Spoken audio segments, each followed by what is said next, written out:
ഹനീഫ് അദേനി ഉണ്ണിമുകുന്ദൻ കൂട്ടുകെട്ടിൽ പിറന്ന മാർക്കോ വമ്പൻ ഹിറ്റായി മുന്നേറുകയാണ്. ഭാഷയുടെ അതിർവരമ്പുകൾ ഭേദിച്ചാണ് കുതിപ്പ്. ബോളിവുഡിനെ വിറപ്പിച്ച മാർക്കോ തെലങ്കാന ഉൾപ്പെടെയുള്ള സംസ്ഥാനങ്ങളിൽ ട്രെൻഡിംഗ് ആയി മാറി. ഞെട്ടിക്കുന്ന ആക്ഷൻ രംഗങ്ങൾ തമിഴ്നാട്ടിലും എത്തിക്കഴിഞ്ഞു.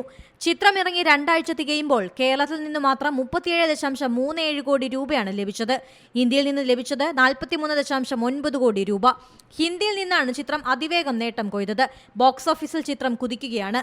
പുതുവർഷത്തിലാണ് ചിത്രം ഹിന്ദിയിൽ റിലീസ് ചെയ്തത്. ഉത്തരേന്ത്യയിൽ 500-ലധികം തിയേറ്ററുകളിലായി 1200 ഷോകൾ മാർക്കോയ്ക്കുണ്ട്. തെലുങ്കിൽ നിന്ന് 2ാം ദിവസം ചിത്രം നേടിയത് 1.6 കോടി രൂപയാണ്. ആദ്യ ദിവസത്തിൽ 1.1 കോടി രൂപയും നേടി. ആഗോളതലത്തിൽ 79.65 കോടി രൂപ നേടിയ ചിത്രം ബോക്സ് ഓഫീസിൽ 100 കോടി എന്ന ലക്ഷ്യത്തിലേക്ക് കടക്കുകയാണ്. 2 ആഴ്ച കൊണ്ട് ഇന്ത്യയുടെ ഗ്രോസ് കളക്ഷൻ 50.9 കോടി രൂപയാണ്. തമിഴ്നാട്ടിൽ 130 സ്ക്രീനുകളിൽ മാർക്കോ പ്രദർശിപ്പിക്കുന്നുണ്ട്. ചിത്രത്തിന്റെ തമിഴ് പതിപ്പാണെത്തിയത്. തമിഴ് റിലീസോടെ ഇന്ത്യയിൽ നിന്ന് 50 കോടി കടക്കുമെന്ന് ഉറപ്പാണ്. പുതിയ വാർത്തകളും വിശേഷങ്ങളും ഇനി വിരൽ തുമ്പിൽ. എല്ലാ ഡിജിറ്റൽ പ്ലാറ്റ്ഫോമുകളിലും ഇപ്പോൾ സീ മലയാളം ന്യൂസ് ലഭ്യം.